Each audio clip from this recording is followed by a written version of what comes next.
Hello and welcome to my channel. My name is Nicole, and in this video I will be talking about why film photography has made a huge comeback in the recent years. This is just going to be my thoughts and opinions on why I think it has made a huge comeback. So if you're into this type of content and other travel photography lifestyle content, you should like and subscribe. I would really appreciate it. So first we are going to rewind a bit to the early 2010s. When smartphones were getting more and more popular, and along with this popularity and higher usage, people were using their smartphones to take photos since the cameras at the time were decent quality. And I mean decent as in you could post it on the internet, because that's what the main convenience of having a smartphone camera at the time was. So you could upload it to the internet and social media sites, because let's be honest, especially during that time, pics or it didn't happen. But seriously, just kidding, don't rely on external validation from the internet and social media to prove that you are living your best life, because you are living your best life regardless if it is on the internet for all to see. In 2012, Kodak declared bankruptcy because during this time period, their main product, film, was considered dead as a form for photography as the main medium, since during the early 2010s, digital cameras were getting pretty good, like your point and shoots, and you also had smartphones. And if you were the more serious photographer type, there was a lot of entry-level digital SLRs for you to go take your photos. So as a result, film was just not the main medium for photography, especially during this time period. There is more to why Kodak declared bankruptcy, but the general short version of it is that they didn't adapt to the changing market at the time, which was gearing obviously towards more digital.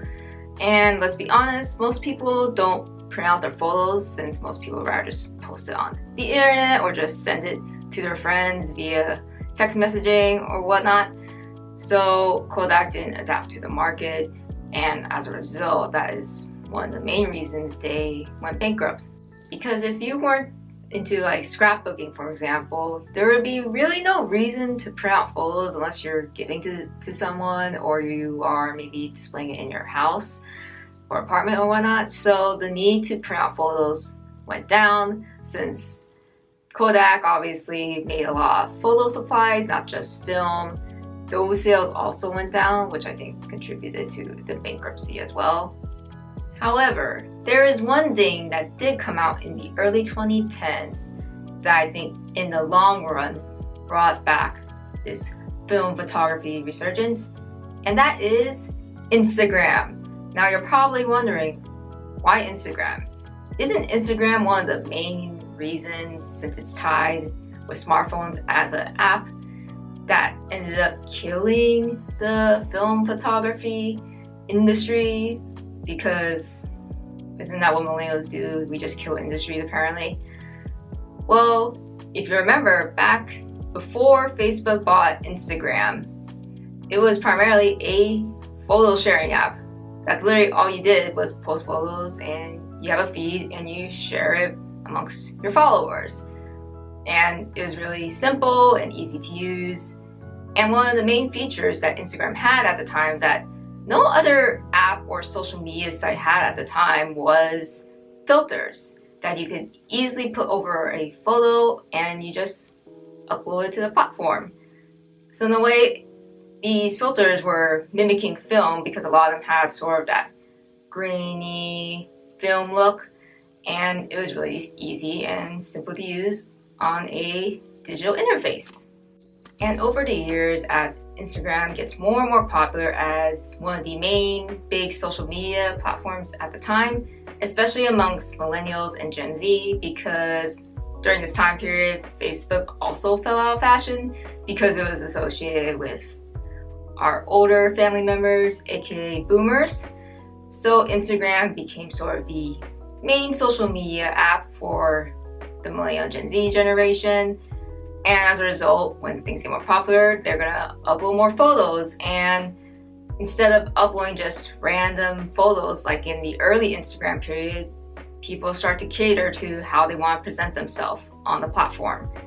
And during this time period, a lot of photo editing apps became popular or were created because people wanted to have more options to edit their photos for Instagram or just sharing photos on the internet with their friends.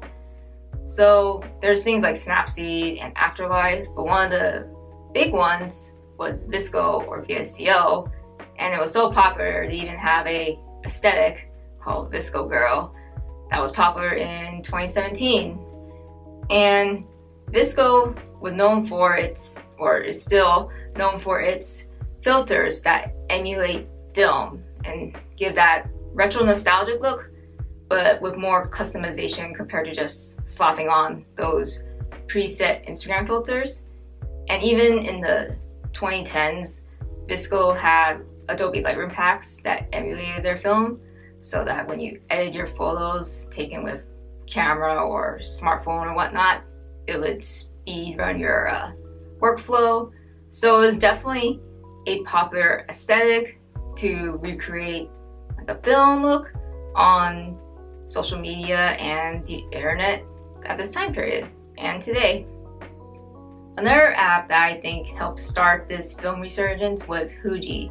Now, for those that do not know, Huji is a camera app for a smartphone that mimics a disposable camera.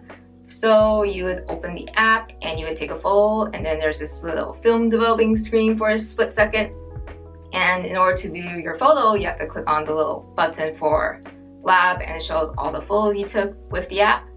And in order to get the Huji look, you have to use that app. You can't just take a photo from your photo library and put it in the Huji app. It doesn't work like that. So in order to get this specific Huji look, you have to take the actual photo with the camera app. And this mimicked the disposable cameras, even to the point where it has a little date stamp in your photos. It has the correct month and day you take the photo, but changes the year to 98.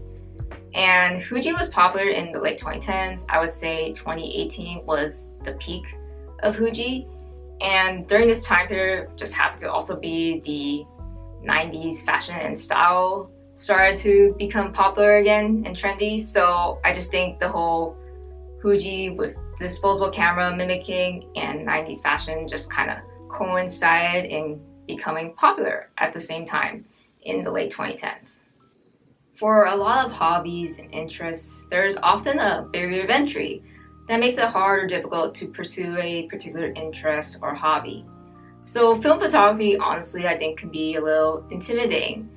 But I would say the easiest gateway into film photography is using a disposable camera. Since disposable cameras are easy to use, relatively affordable, and don't have a huge sunk cost if you buy one to go take photos with and stuff like that. And I would say young people use disposable cameras because of these things. And I think with smartphone apps like Instagram, VSCO, and Huji, this sort of has prompted younger people to try film, because VSCO uses filters that emulate the film look and is really aesthetically pleasing, and Huji replicated the disposable camera shooting experience but on a phone. And then you have Instagram, where you share your aesthetically pleasing, retro, cool looking photos on the internet, and you see other people take really cool, aesthetically pleasing vintage photos. So I think these apps in a way serves as a gateway to just starting with a disposable camera due to its easy use. And then you later, if you are really into it, you go further and start really deep diving into film photography. In the bigger picture of 24/7 internet, being connected all the time, social media, and just the ease of use of smartphones and its cameras, I would say without these things, film photography would not have made as big of a resurgence as it has in the recent years. Like, it's pretty weird to imagine just digital cameras but no internet or smartphones.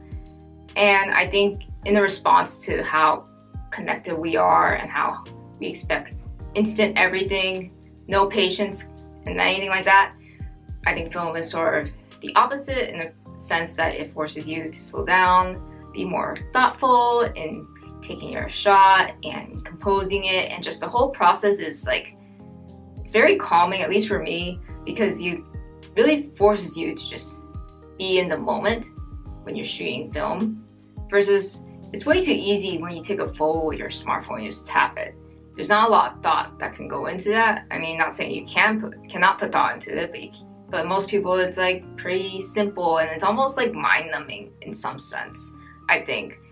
And when you go develop your film, you can get your actual photos back, and that is a totally different feeling than just scrolling through your photo library on your phone. So I would say that if there was no internet and all these other apps, we would not be seeing this film resurgence, because many people probably wouldn't even be aware of film and its capabilities and the look, because the only way you would know about film is probably through like your parents. They have full albums lying around, but they may not have done like serious film photography, unless that was their hobby, of course.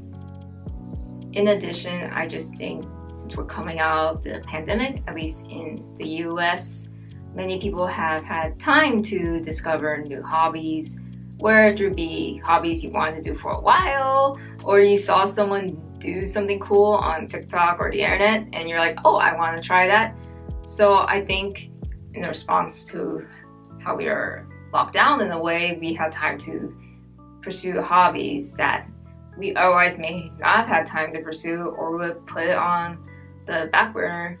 And in a way, I feel like film photography kind of goes along with cottagecore, not exactly in terms of like cottagecore, like the dressing and everything like that, but like in terms of slowing down, analog, just taking it slow and just enjoying the process and the slowness of the film photography lifestyle. And just in general, I feel like there is sort of an analog push that people are going for. Like in addition to film, vinyl has made a pretty big comeback. Even though we have streaming with like Spotify and stuff like that, vinyl is getting more and more popular amongst younger people. So I think we're just in this whole taking it slow and just enjoying art forms in like a more vintage retro way, such as film photography and record players and vinyl. And also there is new film coming in the near future. Kodak has announced they're going to make Go 200 in 120 format. CineStill is going to be releasing a new color negative film called 400D, and the D stands for dynamic. And ADOX, or I think that's how you pronounce it, ADOX, is supposed to come out with a new color negative film, and I believe Orwo or RWO is supposed to come out with a new color negative cinematic film. So I think it's really awesome that there's more different types of film being made, since supply chains are kind of wonky right now, and sometimes it's really hard to find the right film stock for a good price. So I think more competition, the better, and I always think it's good to have options for shooting film to get the right aesthetic and look you want to go for. So that is it for this video. Thank you so much for watching. Please like, comment, and subscribe, and comment below on what you think of this film photography resurgence. Anyways, thanks again, and I'll see you next time. Bye!